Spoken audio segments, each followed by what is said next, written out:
Hello and welcome back to A Perfect Night to Die with me, your host, Sasha Aston. Inspirational conversation about life, death and everything in between. So if you're alive, you should probably listen. And on today's show, we have a very special guest, Miss Sasha Aston. Hello.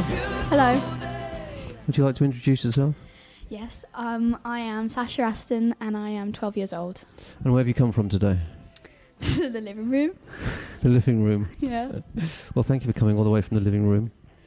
So, what do you know about the show? Well, I know that you're going to be talking about death and it's your podcast. That's really... Well, that's two important things. That's a good start. Yeah. So, what do you think about... do you think you're a bit young to be talking about death? No. Why is that? Because I think it depends what person you are. It's because some people are scared of death. I'm not, because I think that happens to everyone.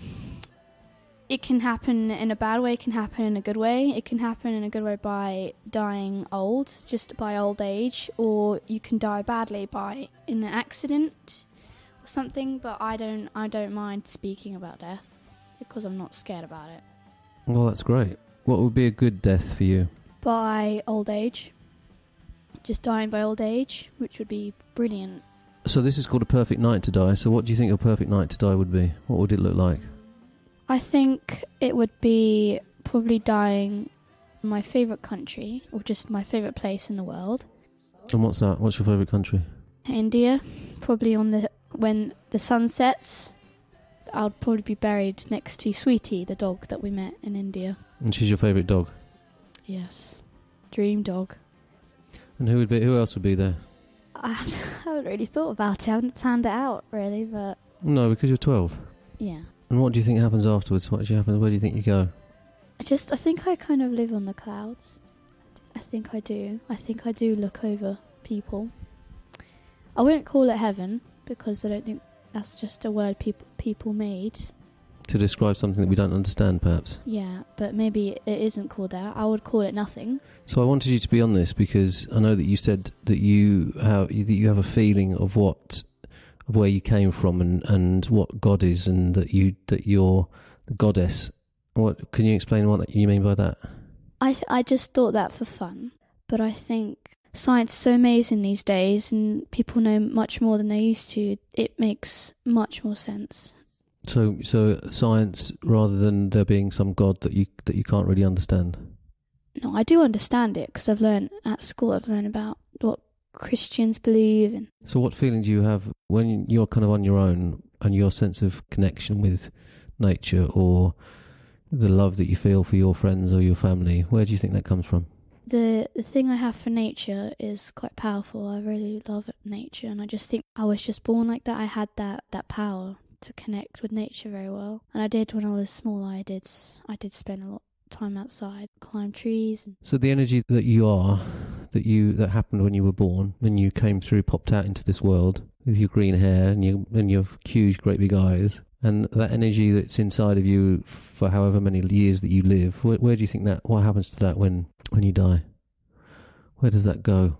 It's something I can't say because I don't know. It's something that no one knows. No one can ever find out. Do you think it's something you might want to find out as you get older? Yeah, but I wouldn't know until I die. Is that something you worry about, or do you think it's going to bother you? I don't worry about it because I've got much better things to think about. It's not because I'm scared. It would be quite scary if you, died in a car crash or you died of an illness that you had. I think that would be quite scary. Because you'd have time to think about it. Yeah, but when you're just old, then you will know. You will probably know, oh yeah, I'm nearly ready to die. But I guess when you're that age, because you just think back, wow, I've had an amazing life. If that person has, you just think all of the good moments, and you think that my life was brilliant. And I think it's time to go because I've done enough. I was enough for this world. I've had my turn. It's ready for someone else.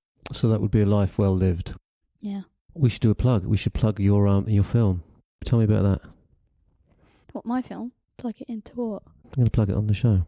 That's what you've come on the show for, really. Apart from to talk to me about dying at the age of 12. Oh, What's the name of your film? Gutterpunks? And it's going to be showing in the festival's called Holly Shorts. Yeah. And who is the director? Luke Arnold. And what's he been in? Was it called The Black Flag? Almost. It was Black Sails. You need to get a press officer, I think, who knows all this information. Mm. And who else was in it with you? Who starred in it with you? Sophie Kennedy Clark. Who is a English-born actress, isn't she? She lives in London, I think. Yes. And so this is the first time it's been shown in a festival in Holly Shorts, and they qualify for the Oscars, don't they? So in a few months you could be walking the walk for picking up your Oscar for your very first short film. How about that? It'll be, I don't know, amazing. Well, good luck with that, and fingers crossed that next time we speak you're in possession of a little Oscar. Thank you. Thank you very much.